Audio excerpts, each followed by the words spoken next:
Muchachos, ¿en qué habíamos quedado la clase? La clase anterior, ¿en qué habíamos quedado?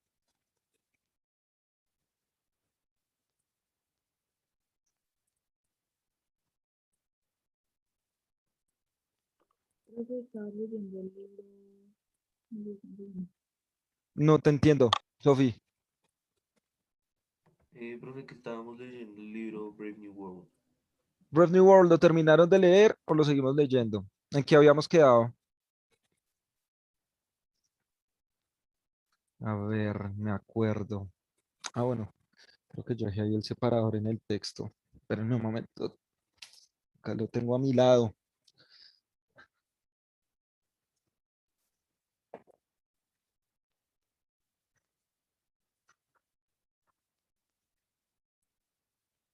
¿Cuál es mi futuro?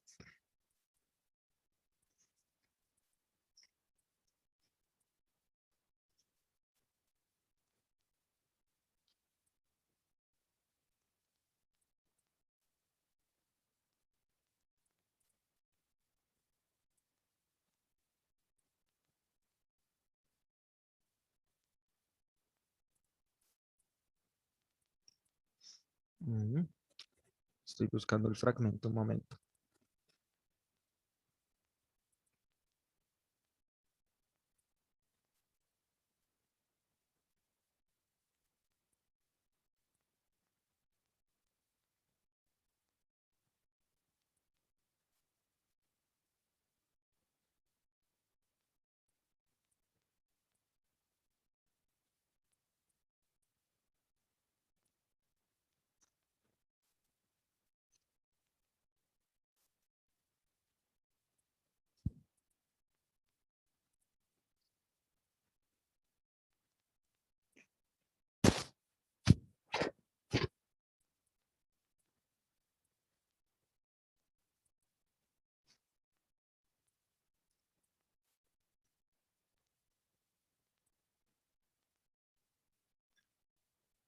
A ver, ¿quién? Ah, el Salomé, listo. Ah, verdad que a las 10 de la mañana ahí, esa de bandera, muchachos. Bueno, ayúdenme a mirar, no recuerdo bien dónde estábamos.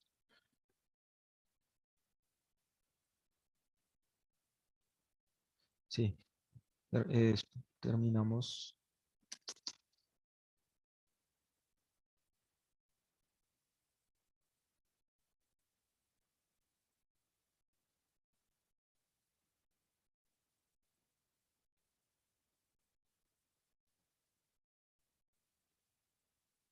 Listo, bueno.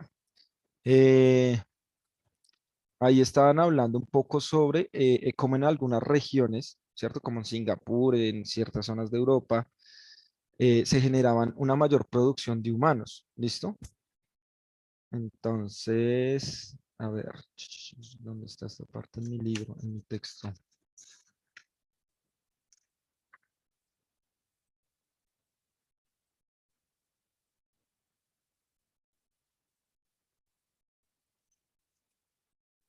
Listo, sigamos ahí. Este es el espíritu que me gusta, exclamó el director y dio unas palmadas en el hombro de Mr. Foster. Venga con nosotros y permítale a estos muchachos gozar de los beneficios de su experiencia y conocimiento. O sea, vamos acá. Mr. Foster sonrió modestamente. Con mucho gusto, dijo. Y continuaron la visita en la sala de envasado. Reinaba una animación armoniosa y una actividad ordenada. Trozos de peritoneo de cerda cortados ya a la medida adecuada subían disparados en pequeños ascensores procedentes del almacén de órganos de los sótanos. Un zumbido después, un zumbido, después un chasquido. Las puertas del ascensor se abrían de golpe. El forrador de envases solo tenía que alargar la mano, coger el trozo, introducirlo en el frasco, alisarlo y antes de que el envase debidamente forrado por el interior se hallara fuera del alcance transportado en la cinta, un zumbido, un chasquido y otro trozo de peritoneo emergía de las profundidades. ¿Alguien sabe qué es el peritoneo o no? ¿Ninguno? No, profe. Ustedes han escuchado una enfermedad, bueno, una infección que se llama la peritonitis, ¿no? Creo que algunos la han escuchado. A ver, vengan acá, o algunos la ha sufrido, que casi siempre se da, lo más común es cuando eh, se da la apendicitis, ¿no? Tatiana, cuéntame. Profe, yo tengo presente que el peritoneo es un tejido que Ujú, ujú, recubre la pared del abdomen. ujú. Muy bien. Bueno, todos los órganos eh, viscerales están cubiertos por peritoneo. Es un pequeño tejido muy similar. Yo no sé si cuando ustedes han comido pollo asado, a veces uno le quita algunas partes de músculo y sale como una telita transparente, ¿sí? Entonces es un tejido muy delgado que recubre todos los órganos, ¿sí? Entonces, ese tejido es muy importante también para la biotecnología porque o bueno, con él se puede dividir en varias partes la célula. Entonces se pueden proteger los óvulos en el caso del libro, o, digamos, fomentar el crecimiento de otros tejidos, ¿listo? El tejido peritoneal lubrica este tejido, dice Juli. Exactamente. Muy bien. Entonces, digamos que una infección en el peritoneo puede ser muy peligrosa. No es solo por el apéndice, ¿no? Sino es que se empieza a dañar ese tejido y ese tejido lo que hace es proteger todos los órganos viscerales de nuestro tronco. ¿Listo? Listo. Y otro trozo de peritoneo emergía a las profundidades a punto de ser deslizado en el interior de otro frasco. El siguiente de aquella lenta procesión que la cinta transportaba. Después de los forradores estaban los matriculadores. La procesión avanzaba, uno a uno. Los óvulos pasaban de sus tubos de ensayo a unos recipientes más grandes, donde el forro de peritoneo era cortado diestramente. La mórula, situada en su lugar, la solución salina vertida. Mórula, busquemos mórula, que de pronto esa no lo conoce. Es una división celular cuando se está dividiendo el embrión. Miren acá la mórula. Son los tipos de división. ¿Listo? Es cuando empieza a dividirse, o sea, está el cigoto, después cuando se divide como una mora, miren, pues estos son células madre, eso le llamamos una mórula. ¿Listo?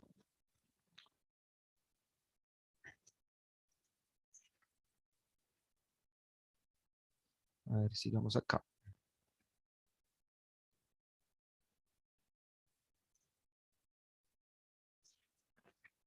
Y ya el frasco les llegaba a los etiquetadores. Herencia, fecha de fertilización, grupo de Volkanovski al que pertenecía. Todos estos detalles pasaban del tubo de ensayo al frasco, sin anonimato ya, con sus nombres a través de una abertura de la pared, hacia la sala de predestinación social. 88 metros cúbicos de fichas, dijo Mr. Foster satisfecho al entrar, que contienen toda la información de interés, agregó el director, puestas al día todas las mañanas y coordinadas todas las tardes, en las cuales se basan los cálculos. Tantos individuos de tal y tal cantidad, dijo Mr. Foster, distribuidos en tales y tales cantidades, el óptimo porcentaje de decantación en cualquier momento dado, permitiendo compensar rápidamente las pérdidas imprevistas. Rápidamente, repitió Mr. Foster, si supieran ustedes la cantidad de hora extra que tuve que emplear después del último terremoto en Japón, rió de buena gana y movió la cabeza, los predestinadores envían sus datos a los fecundadores, quienes le facilitan los embriones que solicitan, y los frascos pasan aquí para ser predestinados concretamente.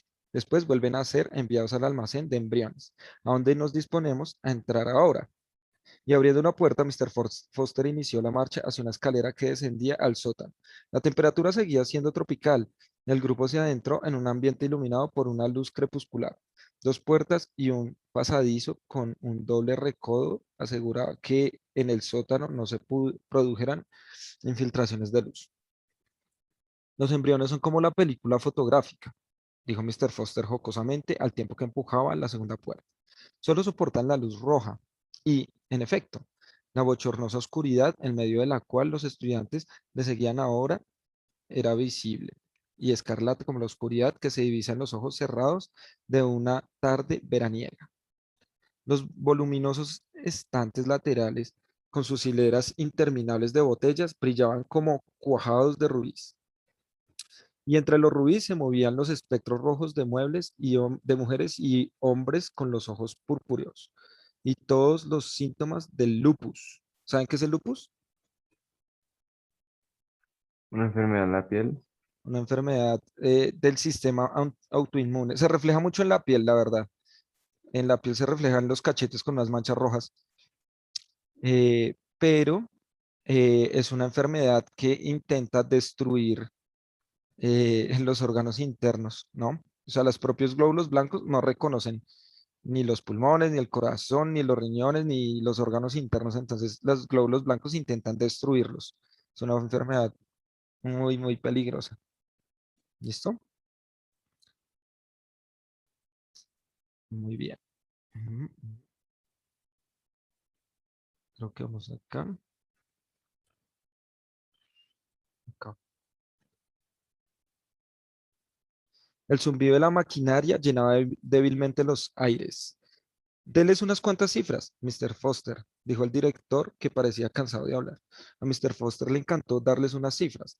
220 metros de longitud, 200 de anchura y 10 de altura, señaló hacia arriba, como gallinitas bebiendo agua. Los estudiantes levantaron los ojos hacia el elevado techo. Tres grupos de estantes a nivel del suelo, primera galería y segunda galería.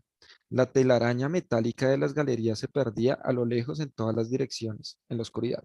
Cerca de ellos, tres fantasmas rojos se hallaban muy atareados descargando damajuanas de una escalera móvil, la escalera que procedía de la sala de predestinación social. Cada frasco podía ser colocado en uno de los 15 estantes, cada uno de los cuales, aunque a simple vista no se notaba, era un tren que viajaba a razón de 333 milímetros por hora, 267 días a 8 metros diarios, 2136 metros en total. Una vuelta al sótano a nivel del suelo, otra en la primera galería, media en la segunda y la mañana del día 267, luz de día en la sala de decantación. La llamada existencia independiente. Pero el intervalo, concluyó Mr. Foster, a ver, y esta cosa. Pero en el intervalo, concluyó Mr. Foster, nos las hemos arreglado para hacer un montón de cosas con ellos. Ya lo creo, un montón de cosas. Este es el espíritu que me gusta, volvió a decir el director. Demos una vueltecita. Cuénteselo usted todo, Mr. Foster. Y Mr. Foster se lo contó todo. Les habló del embrión que se desarrollaba en su lecho de peritoneo. Les dio a probar el rico sucedáneo de la sangre con que se alimentaba. Les explicó por qué había de estimularlo con su placentina y tiroxina, que es una hormona. Son hormonas que permiten el desarrollo de los embriones, ¿no? Ya. Les hablo del extracto corpus luteum o el cuerpo lúteo, que es una proteína. Cuando yo les explicaba en años anteriores fecundación, el cuerpo lúteo es las proteínas que recorren el óvulo que permite que llegue el espermatozoide allí, ¿no? Les mostró las mangueras con las que dicho extracto era inyectado automáticamente cada 12 metros, desde 0 hasta 2040. Habló de las dosis gradualmente crecientes de pituitaria administradas durante los 96 metros últimos del recorrido. Describió la circulación materna artificial instalada en cada frasco. En el metro 112 les enseñó el depósito del sucedáneo de la sangre, la bomba centrífuga que mantenía al líquido en movimiento por toda la placenta y lo hacía pasar a través del pulmón sintético y el filtro de los desperdicios. Se refirió a la molesta tendencia del embrión a la anemia, a las dosis masivas del extracto de estómago de cerdo y de hígado de potro fetal, que en consecuencia había que administrar. Entonces, como son tubos de ensayo, como eh, los individuos están creados en un laboratorio, pues obviamente van a sufrir de anemia porque no van a tener una fuente directa de hierro como la mamá sí lo da en el cordón umbilical. ¿Mm? Les enseñó el sencillo mecanismo por medio del cual, durante los últimos metros de cada 8, todos los embriones eran sacudidos simultáneamente para que se acostumbraran al movimiento. Aludió a la gravedad del llamado trauma de la decantación y enumeró las precauciones tomadas para reducir al mínimo mediante el adecuado entrenamiento del embrión envasado, tan peligroso shock. Les habló de las pruebas de sexo llevadas a cabo en los alrededores del metro 200. Explicó el sistema de etiquetaje, una T para los varones, un círculo para las hembras y un signo de interrogación negro sobre fondo blanco para los hermafroditas. Porque, desde luego, dijo Mr. Foster, en la gran mayoría de los casos, la fecundidad no es más que un estorbo. Solo un ovario fértil de cada 1200 bastaría para nuestros propósitos. Pero queremos poder elegir a placer. Conviene siempre dejar un buen margen de seguridad. Por esta razón, permitimos que hasta un 30% de embriones hembras se desarrollen normalmente. Al resto le administramos una dosis de hormona sexual femenina cada 24 metros durante lo que queda del trayecto. Resultado, son decantados como hermafroditas, completamente normales en su estructura, excepto, tengo que reconocer, su ligera tendencia a tener barba, pero son estériles, con una esterilidad garantizada, lo cual nos permite, prosiguió Foster, dejar de imitar servilmente a la naturaleza para adentrarnos en el mundo mucho más interesante de la invención humana. Ya miren acá, ya empezamos a ver, o bueno, digamos que todo el tiempo hemos visto cómo hay una modificación humana en términos de reproducción, pero de producción humana. Y acá, digamos que en este fragmento eh, que saca al final, pues podemos ver una de las cuestiones más importantes del mundo y del libro, y digo del mundo porque está ocurriendo ahorita. Recuerden que este libro es de 1930 y son cosas que ya están empezando a ocurrir en este momento, donde incluso se pueden crear bebés como tú los desees a partir del código genético. Eso ya se puede ahorita. Obviamente, solo los que tengan acceso monetario son los que pueden lograrlo, ¿no?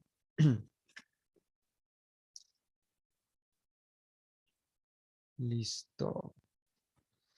Se frotó las manos. Estaba muy claro que ellos no se limitaban a incubar embriones. Cualquier vaca podría hacerlo. También predestinamos y condicionamos. Decantamos nuestros embriones como seres humanos socializados, como alfas o epsilones, como futuros poseros o futuros. Iba a decir futuros inventores mundiales, pero rectificando a tiempo, añadió, futuros directores de incubadoras. El director agradeció el cumplido con una sonrisa. En aquel momento pasaban por el metro 320 del estante número 11. Un joven beta menos, un mecánico, trabajaba con un destornillador y una llave inglesa en la bomba de sucedáneo de sangre de una botella que pasaba. Al dar vuelta a las tuercas, el zumbido del motor eléctrico se hizo un poco más grave. Bajó más aún y un poco más. Otra vuelta a la llave inglesa, una mirada al contador de revoluciones y terminó su tarea. El hombre retrocedió 2 pasos en la hilera e inició el mismo proceso en la bomba del frasco siguiente. Está reduciendo el número de revoluciones por minuto, explicó Mr. Foster. El sucedáneo circula más despacio. Por consiguiente, pasa por el pulmón a intervalos más largos y aporta menos oxígeno al embrión. No hay nada como la escasez de oxígeno para mantener un embrión en condiciones inferiores a las normales. Ojo con este pedacito que es muy interesante. Y volvió a frotarse las manos. ¿Y con qué objetivo lo mantienen en condiciones inferiores? Preguntó un estudiante ingenuo. Estúpido, exclamó el director rompiendo un largo silencio. ¿No se le ocurrió pensar que en un embrión de Epsilon debe tener un ambiente y una herencia Epsilon? Evidentemente, no se le había ocurrido y se sintió avergonzado. Cuanto más baja es la casta, dijo Mr. Foster, menos debe escasear el oxígeno. El primer órgano afectado es el cerebro, después el esqueleto. Al 70% del oxígeno normal se consiguen enanos, a menos del 70% monstruos sin ojos, que no sirven para nada, concluyó Mr. Foster. En cambio, y su voz adquirió un tono confidencial y excitado, si si lográramos descubrir una técnica para abreviar el periodo de maduración, qué gran triunfo, qué gran beneficio para la sociedad. Consideren, si no, al caballo. Todos lo consideraron. El caballo alcanza la madurez a los 7 años, el elefante a los 10, en tanto que el hombre a los 13 aún no está sexualmente maduro y solo a los 20 alcanza el pleno conocimiento. De ahí la inteligencia humana, fruto de este desarrollo retardado. Pero los epsilones, dijo Mr. Foster muy acertadamente, no necesitamos inteligencia humana. No la necesitaba y no la fabricaban. Pero aunque la mente de una epsilon alcanza la madurez a los 10 años, el cuerpo no era apto para el trabajo hasta los 18. Largos años de madurez superflua y perdida. Si el desarrollo físico pudiera acelerarse hasta que fuera tan rápido, digamos, como el de una vaca, qué enorme ahorro para la humanidad. Enorme, murmuraron los estudiantes. El entusiasmo de Mr. Foster era contagioso. Después se puso más técnico. Habló de una coordinación endocrina anormal que era la causa de que los hombres crecieran tan lentamente y sostuvo que esta anormalidad se debía a una mutación germinal. ¿Cabía destruir los efectos de esta mutación germinal? ¿Cabía devolver al individuo Epsilon mediante una técnica adecuada a la normalidad de los perros y las vacas? Este era el problema. Entonces, digamos que nos están diciendo cuando hablan de una normalidad, ¿cierto? A partir de hormonas, por ahí decía en algún momento problemas endocrinos, ¿cierto? Eso quiere decir que son problemas hormonales, o sea, habría que modificar las hormonas para generar nuevos procesos, ¿listo? Y que sea más eficiente, ¿listo? Pilkington en Mombasa había producido individuos sexualmente maduros a los 4 años y completamente crecidos a los 6 y medio. Todo un triunfo científico, pero socialmente inútil. Los hombres y las mujeres de 6 años eran demasiado estúpidos, incluso para realizar el trabajo de un Epsilon. Y el método era el de los tipos todo o nada. O no se lograba modificación alguna, o tal modificación era en todos los sentidos. Todavía estaban luchando por encontrar el compromiso ideal entre adultos de 20 años y de 6. Hasta entonces, no habían tenido ningún éxito. Su visita a través de la luz crepuscular escarlata les había llevado a la proximidad del metro 170 del estante 9. A partir de aquel punto, dicho estante estaba cerrado y los frascos eran trasladados en el interior de una especie de túnel, interrumpido de vez en cuando por unas aberturas de 2 o 3 metros de anchura. Condicionamiento al calor, explicó Mr. Foster. Túneles calientes alternaban con túneles fríos. El frío se aliaba a la incomodidad, de la forma de intensos rayos X. Esta luz. En el momento de su decantación, los embriones sentían horror por el frío. Estaban predestinados a emigrar a los trópicos, a ser mineros, tejedores de seda o metalúrgicos. Más adelante, enseñarían a sus mentes a apoyar el criterio de su cuerpo. Nosotros los condicionamos para que se acostumbren al calor, concluyó Mr. Foster, y nuestros colegas de arriba les enseñarán a amar. Y intervino el director sentenciosamente, este es el secreto de la felicidad y la virtud, amar lo que uno tiene que hacer. Todo condicionamiento se dirige a lograr que la gente ame su inevitable destino social. En un boquete entre dos túneles, una enfermera introducía una jeringa larga y fina en el contenido gelatinoso de un frasco que pasaba. Los estudiantes y sus guías permanecieron observándola unos momentos. Muy bien, Lenina, dijo Mr. Foster cuando al fin la joven retiró la jeringa y se incorporó. La muchacha se volvió sobresaltada. A pesar del lupus y de los ojos púrpura, se advertía que era excepcionalmente hermosa. Su sonrisa, roja también, voló hacia él en una hilera de coralinos dientes. Un momento.